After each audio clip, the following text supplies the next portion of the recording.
Shalom Sobat Pemuda dimanapun kalian berada. Ketemu lagi di PA Pemuda Remaja di Kajian Nusuman bersama Agnes, Tio, Rere. Gimana nih kabarnya? Baik kan? Yang di luar pasti baik. Tetap jaga kesehatan ya semua. Untuk mengawali PA pada hari ini, mari kita akan satu pujian bersyukur dalam Tuhan.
Sebelum kita mengawali PA pada hari ini, kita akan berdoa pembuka. Saya antarkan. Tuhan, terima kasih atas berkat-Mu Tuhan. Sebentar lagi kami akan memulai PA pada hari ini. Berkati dari awal, pertengahan, hingga akhir. Dan Tuhan berkati firman Tuhan yang akan kami dengar. Berkati Mbak Dora yang akan menyampaikan Tuhan. Terima kasih Tuhan, haleluya, amin. Shalom Sobat Komdarem. Shalom.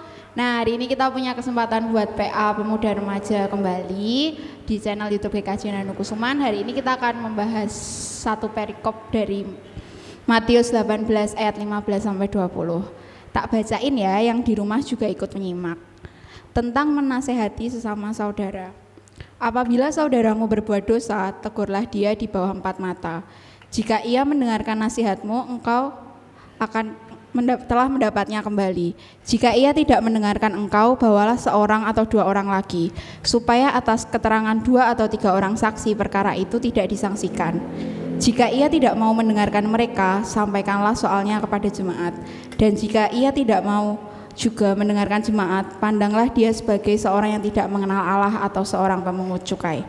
Aku berkata kepadamu, sesungguhnya apa yang kamu ikat di dunia akan terikat di surga, dan apa yang kamu lepaskan di dunia akan terlepas di surga. Dan lagi aku berkata kepadamu, jika 2 orang daripadamu di dunia ini sepakat meminta apapun juga, permintaan mereka itu akan dikabulkan oleh Bapa-Ku yang di surga.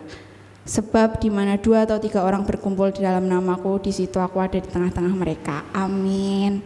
Nah, hari ini kita akan belajar tentang kepedulian yang sama temanya dengan ibadah minggu kemarin.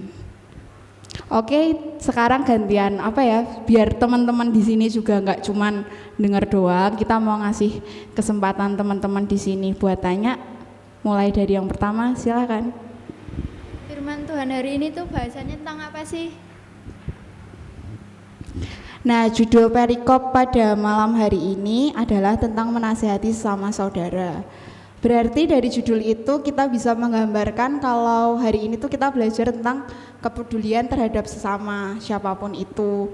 Kalau dari perikop hari ini Tuhan Yesus juga mengajarkan kepedulian yang bermartabat kepada murid-muridnya. Nah, di sini tuh di perikop ini kita akan melihat bahwa ada tahapan ketika kita harus menegur seseorang, mulai dari di bawah 4 mata, terus ke beberapa pasang mata, lalu akan turun ke jemaat. Tapi hari ini, firman Tuhan hari ini kita akan lebih ke meng-highlight tentang kepedulian, kayak gitu, kira-kira kayak gitu. Nah, lalu gimana Mbak caranya kita sebagai anak Tuhan bisa peduli dengan sesama kita? Oke, gimana Mbak caranya sebagai anak Tuhan kita bisa peduli dengan sesama kita? Nah, kalian kemarin minggu ikut ibadah nggak? Streaming atau offline ke sini? Oh ikut, oke. Selalu ikut, siap. Nah, kemarin kan aku juga ikut ibadah di jam 6 itu yang khotbah Pak Uri. Nah, Pak Uri itu mengatakan bahwa jika semakin ke sini, semakin dunia ini semakin ke sini tuh kayak akan banyak orang yang semakin egois, egonya tinggi, terus roh keakuannya tuh ya maunya tuh aku terus yang diutamain. Nah, namun sebagai orang percaya kita dituntut untuk meredam ego kita masing-masing. Nah, di perikop kemarin Pak Ori juga bilang kalau misal Tuhan Yesus tuh menghendaki kita semua untuk memiliki tanggung jawab tentang menggembalakan sesama. Mengingat ajaran gereja Kristen Jawa, gereja kita, salah satu tugas yang sudah Tuhan ajarkan itu ya menggembalakan. Dan yang berhak tuh gak cuman penatua, diaken atau pendeta, tapi ternyata dari firmannya Pak Ori kemarin juga Pak Ori mengingatkan kita semua bahwa kita tuh juga punya tugas untuk menggembalakan. Dan Pak Ori juga berbicara tentang pengembalaan sebagai salah satu tugasnya orang percaya. Tuh, Yesus menghendaki bahwa manusia tuh hidup benar, tidak mengenal apapun agamanya, apapun sukunya dan apapun gendernya. Nah, Tuhan Yesus tuh pengen kita semua buat hidup benar. Dan sebagai anak Tuhan, kita punya tugas juga menggembalakan dalam arti umum gitu. Nah, kalau arti penggembalaan sendiri kayak gimana Mbak? Dan contohnya nyatanya? Oke, contoh nyata dari penggembalaan sendiri. Nah, karena hari ini kita meng-highlight tentang kepedulian kita terhadap sesama, ya kita akan membahas gimana tuh caranya kita peduli terhadap sesama.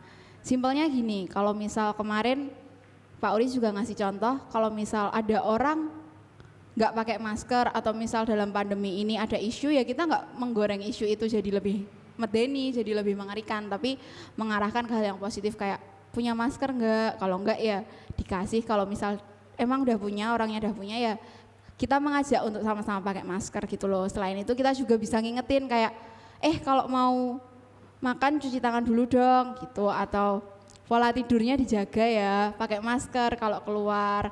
Nah, itu kan cuman ngingetin, cuman kata-kata yang mungkin beberapa orang akan menyampaikannya tuh kayak wah, temanku baik banget ngingetin kayak gini, kayak gitu. Terus selain ngingetin kita juga bisa sama-sama buat menguatkan satu sama lain, memberi dukungan moral atau support gitu.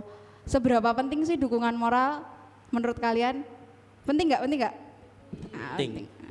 Penting. Nah, aku pun maksudnya kayak seusiaku pun aku juga kayak ternyata dukungan moral tuh sepenting itu gitu loh, kayak kita bisa merasa nggak sendiri ketika ngerjain sesuatu. Bahkan simpelnya aja mungkin beberapa teman partner pelayananku di sini tuh kayak aku sering banget bilang aku butuh dukungan moral gitu, kayak gitu. Terus nah kita bisa ngasih dukungan moral berupa support ke teman-teman kita, sesimpel apapun itu kita bisa benar-benar kayak ternyata itu bisa menguatkan gitu loh, ataupun kita hanya bisa menjadi pendengar yang baik. Kadang kan ada tuh orang yang kadang tuh cuman mau didengerin, nggak usah dikasih saran tuh nggak apa-apa, yang penting didengerin.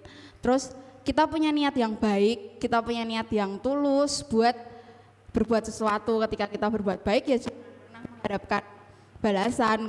Orang itu juga harus baik nih sama aku, nggak gitu juga.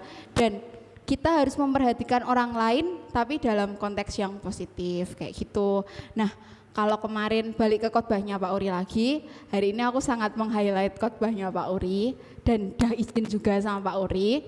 Kemarin tuh Pak Uri memberi contoh kalau misal orang Jawa tuh punya rasa pakewo. Nah, kita di sini kan hidup di tanah Jawa, lah wong Jawa ki duwe rasa pakewo dan akhirnya kita kehilangan rasa perhatian kita ke orang lain. Misalnya kayak pakewo kan kok koncoku ngene ya, tapi aku pakai wahi ngandani, terus ya wes akhirnya aku jadi menang wae, akhirnya aku jadi diem aja kayak gitu.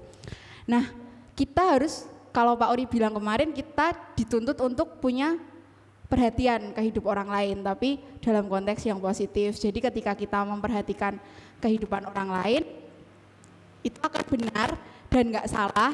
Yang salah adalah misal ketika kita grundel terus ngomongin orang lain, terus kayak golek bolon lo nek ngomong kayak wong-wong kayak iki gitu ya, itu namanya gibah, julid ya kayak gitulah. Tapi kita harus memutus rantai itu. Kemarin Pak Ori bilangnya kayak gitu. Nah, yang perlu dibenahi, salah satu bentuk kepedulian kita tuh ya bisa seperti itu, kayak berkata-kata tuh yang baik.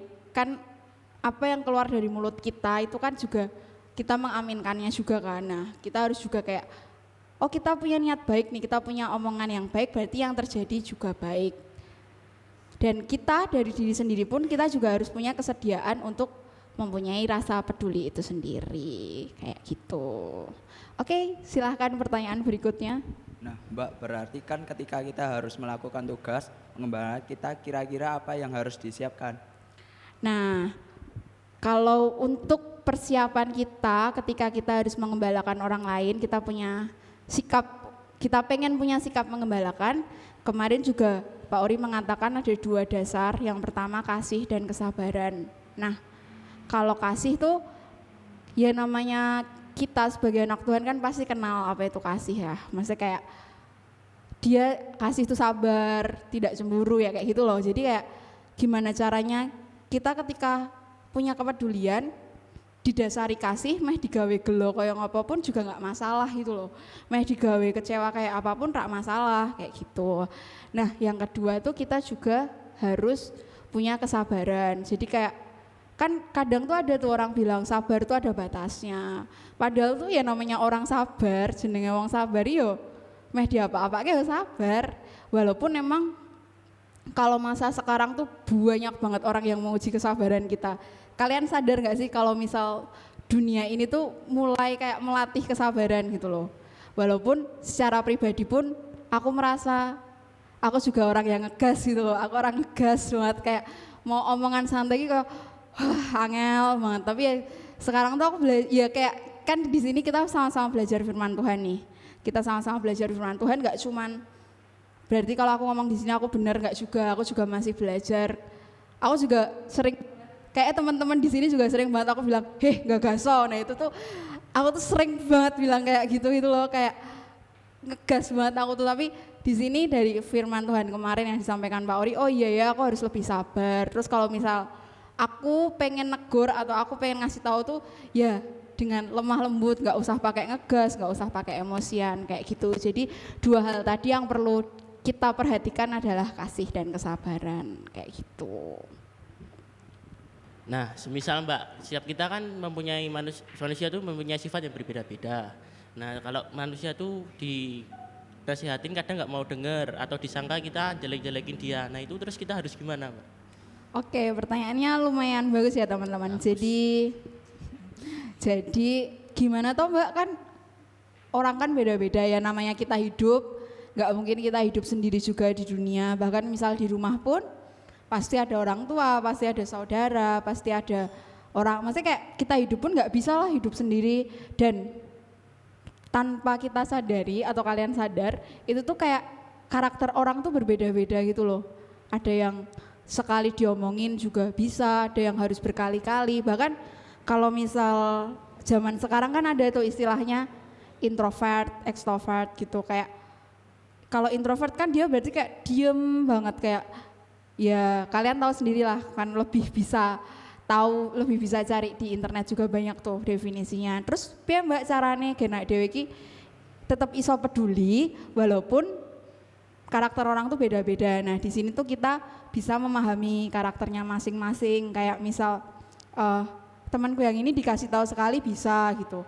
Ya kita kayak ya tadi dengan 2 dasar tadi, kasih dan kesabaran. Nah, dari kasih dan kesabaran itu kita bisa menilai lah kayak ya udahlah, ayo dinasehatin, ayo kita pedulikan teman-teman kita juga. Nah, terus yang tadi kalau misal kita baper atau misal kita ngasih tahu terus orangnya itu baper, terus piye Mbak? Nah, sifatnya kan macam-macam dan kadang itu sifat manusia itu kan di luar kendali kita ya. Kita kan nggak bisa mengendalikan orang lain. Jadi kadang tuh kita hanya butuh jadi versi terbaiknya kita sendiri gitu loh. Meh digagas pora ki yo wes, yang penting kayak dia wes ngandani ngono. Soalnya kan di ayat Alkitab tadi juga udah bilang ketika dia udah ditegur terus beberapa orang negur dibawa ke jemaat, kalau misal dia juga udah nggak gagas ya udah anggap aja dia tidak perlu pertobatan kayak gitu. Nah, kalau misal baper zaman sekarang juga kalau misal kita peduli sama orang tuh kayak takutnya tuh kalau misal apa ya kayak ada intensi lain, ada niatan lain tuh kan kayak modus gitu loh, kayak misal modusnya buat dapat pujian, buat dapat seseorang kayak gitu. Ini modus yang modus zaman sekarang lah. Bukan itu, bukan modus median mean gitu, bukan. Oke. Bukan matematika kan? Nah kayak gitu loh, kayak gimana kita tuh kayak misal tulus ngasih seseorang, tulus ngasih perhatian tanpa kita harus mengharapkan kembali. Jadi kayak jangan menyerah untuk peduli guys, jangan menyerah untuk peduli gitu. Terus nek misal dibikin kecewa, piye Mbak? Yo wes diterima wae, walaupun kadang ki gelo terus ki yo kesel loh. Kalian pernah merasa nggak sih kayak digawe gelo wong terus ki yo kesel? Capek itu, capek. Nah terus kalau misal, nah tapi jangan sampai kita jadi orang yang gawe gelo, jangan sampai kita jadi orang yang bikin seseorang gelo. Tapi kalau misal kita dibikin gelo ya balik tadi lagi kayak kita perlu kasih dan kesabaran, dan ketika kita mengasihi kita sabar ya udah kita nggak akan menuntut balasan orang gitu loh. Dan apa ya, ketika kita melakukan tanggung jawab pengembalaan ya berarti kita harus menjalani itu dengan rasa sukacita kayak gitu. Beda lagi kalau misal apa ya, kalau misal kan banyak orang zaman sekarang ya balik tadi ke modus tadi kayak pengen dipuji, pengen ini ya, gimana kita bisa melakukannya ini dengan tulus genap hati kayak gitu teman-teman. Yo. Oke, ini sepertinya pertanyaan terakhir. Oke, sorry. Oke, Mbak, harapan apa sih yang pengen dicapai ketika kita sudah melaksanakan tugas penggembalaan? Oke, siap. Nah, di ayat terakhir tak bacain lagi ya. Ayat terakhir tuh ada berbunyi kayak gini ya, 20.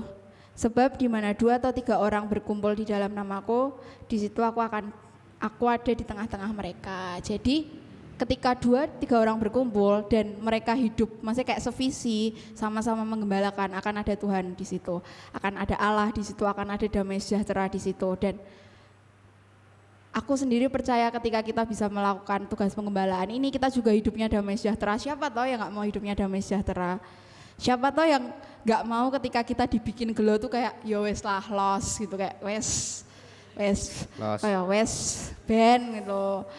Dan akan banyak proses hidup yang kedepannya tuh pasti lebih menantang lagi, pasti lebih banyak rintangan lagi. Dan kita harus memulai dari diri kita sendiri buat bikin diri kita tuh positive vibes ke orang lain gitu loh. Jadi kalau misal ada aku nih di sini, wah atmosfernya jadi positif, bukan yang wah ki ono iki meneh. Jadi kayak jangan sampai orang lain tuh mikir kalau misal ada kita ki anyel kalau gawanane ki anyel terus kayak gitu. Dan harapanku juga dan ini pasti juga menjadi harapan kita, salah satu wadah penggembalaan di sini kan ada Komisi Pemuda Remaja GKJ Nanukusuman. Kita juga berharap dengan konten-konten yang kayak gini PA kayak gini, walaupun kita harus bertatapan secara online, secara daring, belum bisa ketemu langsung, ini pun tetap bisa menggembalakan teman-teman yang menonton gitu. Terus apa ya, buat teman-teman juga yang di rumah yang mau ngisi PA Pemuda Remaja, bisa isi di komen ya, bisa isi di komen. Oke, siap. Langsung di Bisa komen di ini komen, ya. Komen. atau menghubungi teman-teman multimedia juga bisa. Kita juga Di sangat multimedia mengapresiasi apa ya, dukungan teman-teman, saran semua akan kita dengerin. Dan harapan terakhir juga buat channel YouTube GKJ Danukusuman tetap bisa jadi berkat, tetap bisa memberkati orang lain dengan konten yang ditampilkan kayak gitu. Amin. Amin. Menjadi garam Jadi dan terang dunia. ya, garam dan terang dunia. Jadi konklusi summary hari ini yaitu tadi kita punya tugas penggembalaan. Kita dalam tugas penggembalaan kita punya 2 dasar, kasih dan kesabaran. Dan dari situ kita akan sama-sama kuat bisa menjalani kehidupan ini, dan semoga semuanya bisa menjalani hidup ini dengan damai sejahtera. Amin. Amin. Nah, buat menutup PA pada malam hari ini kita mau doa syafaat yang nanti ada 3 pokok doa. Yang pertama bangsa negara, kedua gereja dan tanah, dan yang ketiga nanti penutup firman sekaligus tadi. Bangsa dan negara? Bangsa negara Vio, gereja dan tanah Rere, nanti penutupnya aku gitu. Oke, mari kita berdoa. Tuhan Yesus, terima kasih ya Tuhan, Kau telah memberkati kami yang di sini maupun teman-teman kami yang di rumah. Ya Tuhan, kami berdoa untuk negara kami ya Tuhan, berkati Bapak Presiden, berkati menteri-menteri, berkati pejabat-pejabat negara yang lain, dan juga berkati aparat keamanan, dokter-dokter, tenaga medis. Semoga Engkau memberi mereka kesehatan, kekuatan, dan kesabaran untuk menjalankan tanggung jawabnya. Ya Tuhan, semoga negara kami, bumi ini terbebas dari bahaya virus corona ini ya Tuhan, dan pandemi ini segera berakhir. Ya Tuhan, kami ambillah dosa-dosa kami, ambillah negara kami, agar Engkau selalu menyertai kami semua. Haleluya. Tuhan Yesus, kami berdoa untuk gereja kami, dan kami juga berdoa untuk pendeta, majelis, dan jemaat gereja ini Tuhan. Kami berdoa untuk Tanah Dewi Sartika, agar bisa menjadi berkat bagi semuanya Tuhan. Dalam nama Tuhan Yesus, haleluya. Kami bersyukur Tuhan buat kesempatan yang Tuhan Yesus telah berikan pada malam hari ini. Kami boleh PA bersama Tuhan, walaupun kami bertemu secara daring, secara online, tapi Tuhan tetap sertai kami. Jaga setiap kesehatan kami masing-masing Tuhan, dimanapun kami berada, dan berkati Tuhan setiap teman-teman Komisi Pemuda Remaja Tuhan. Biarkan Tuhan kami bisa melaksanakan tugas tanggung jawab kami yang harus kami kerjakan Tuhan, mulai dari yang sekolah ataupun kuliah ataupun yang sudah bekerja Tuhan, yang sendiri yang memberkati satu persatu. Kami juga berdoa Tuhan untuk masalah hidup, untuk permasalahan hidup kami masing-masing Tuhan, yang sertai kami Tuhan dalam kami menjalani setiap kehidupan kami. Saat ini Tuhan kami juga bersyukur untuk firman yang telah Engkau berikan. Ajari kami Tuhan untuk punya tanggung jawab menggembalakan sesama kami, dan biarkan Tuhan hidup kami boleh membawa positive vibes, boleh membawa garam dan terang dimanapun kami ditempatkan Tuhan. Ampuni setiap dosa dan kesalahan kami, dan berkatilah Tuhan supaya PA pada malam hari ini boleh menjadi berkat untuk semua yang telah melihat Tuhan. Terima kasih Tuhan, dalam nama Tuhan Yesus kami berdoa dan ucap syukur. Haleluya, amin. Amin. Sekian firman-Nya teman-teman, dan setelah ini kita akan dengarkan persembahan pujian dari Komisi Remaja. Sampai jumpa.